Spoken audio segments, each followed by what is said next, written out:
नमस्कार दोस्तों। भागवत कथा के क्रम में आज का हमारा शीर्षक है युधिष्ठिर आदि का भीष्म जी के पास जाना और भगवान श्री कृष्ण की स्तुति करते हुए भीष्म जी का प्राण त्याग करना। कथा आरंभ करने से पूर्व मेरा आपसे निवेदन है कि कृपया मेरे चैनल को सब्सक्राइब कर दें और साथ ही बेल आइकन को भी दबा दें ताकि आगे की कथा आप लोगों को बिना किसी अवरोध के।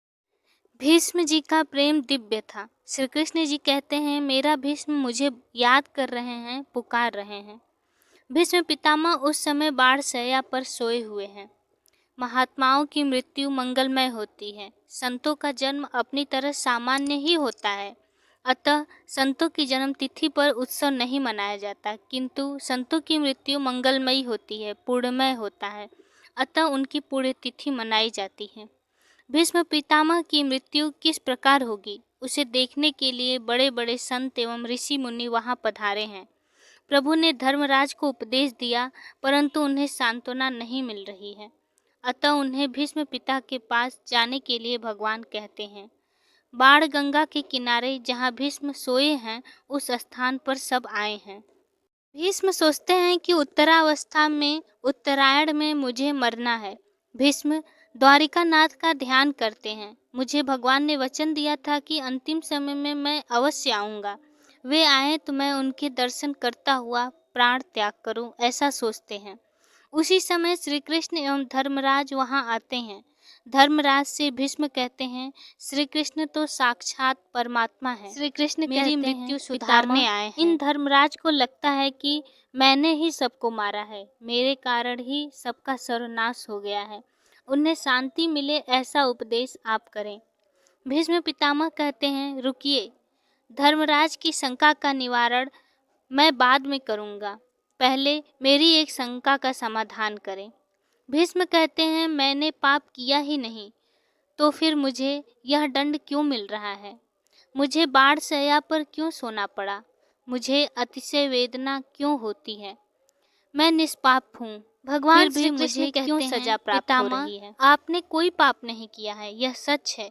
इसी कारण से तो मैं आपसे मिलने के लिए आया हूँ। आपने स्वयं कोई पाप नहीं किया, फिर भी आपने अपनी आंखों से पाप होता हुआ देखा है। आपने जो पाप देखा है उसी की यह सजा है।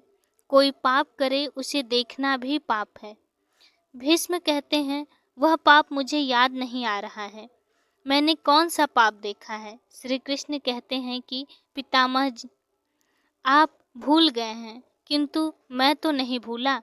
मुझे तो सब कुछ याद रखना ही पड़ता है। याद करें पितामह कि एक बार जब आप सभा में बैठे थे, वहाँ दुशासन द्रौपदी को सभा में लेकर आया। आप उस समय वहीं थे। उस समय द्रौपदी ने आपसे कहा था कि हारे हुए पति को अपनी पत्नी दांव पर लगाने का अधिकार नहीं है। पितामह, आप न्याय करें कि मैं जीता हूँ या अजीता। उस समय आपने कहा था कि दुर्योधन का अन्न ग्रहण करने से मेरी बुद्धि कुंठित हो गई है, और आप चुप रह गए। ऐसा घोर पाप सभा में हो रहा हो और आप उसे देखते रहे, यह आप जैसे ज्ञानी को शोभा नहीं देता। द्रौपदी का अपमान आप सभागृह में देखते रहे। द्रौपदी को आशा थी कि आप जैसे ज्ञानी सभा में हैं तो न्याय करेंगे ही। आपने उस समय द्विधावश होकर अन्याय को रोका नहीं।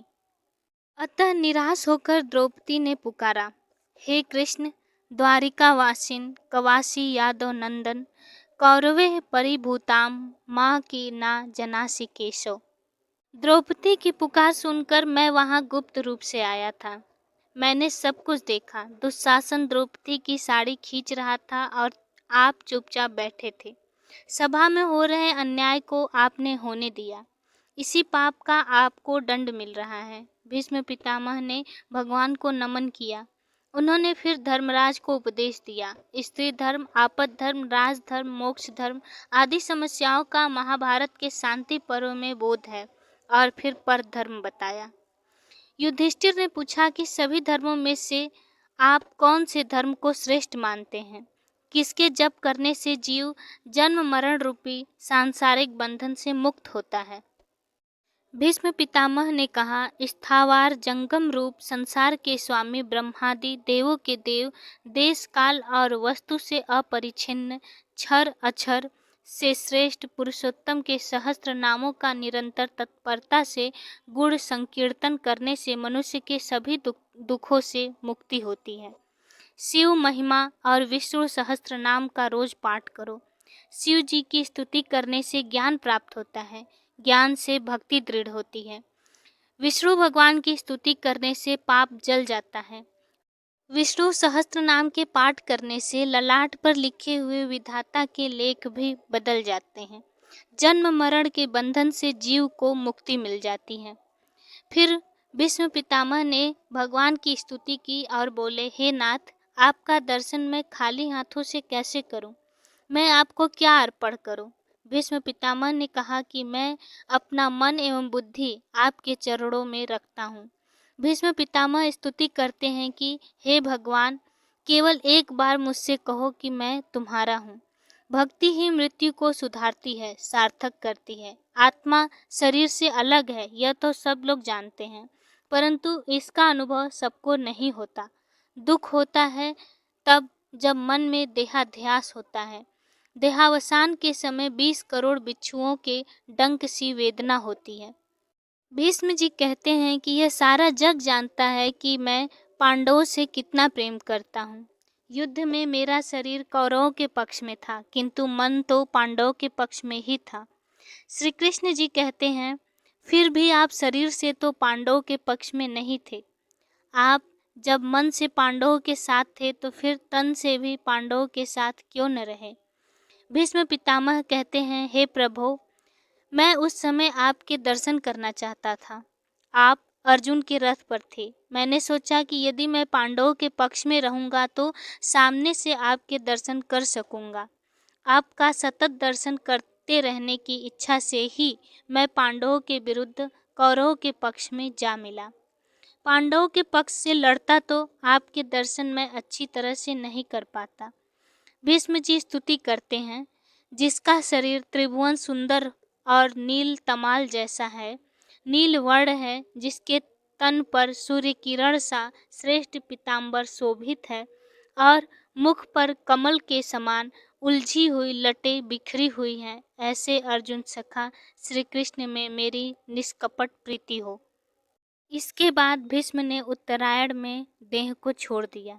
भीष्माचार्य भगवत स्वरूप में तदात्कार हो गए, वे कृतार्थ हो गए।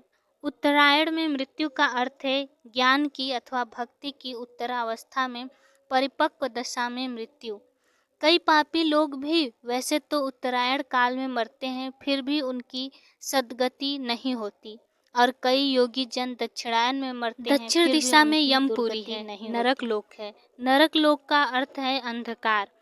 जिन्हें परमात्मा के स्वरूप का ज्ञान नहीं, जिन्होंने परमात्मा का अनुभव नहीं किया तथा वैसे ही मर जाते हैं, उनकी मृत्यु दक्षिणायन कहलाती है।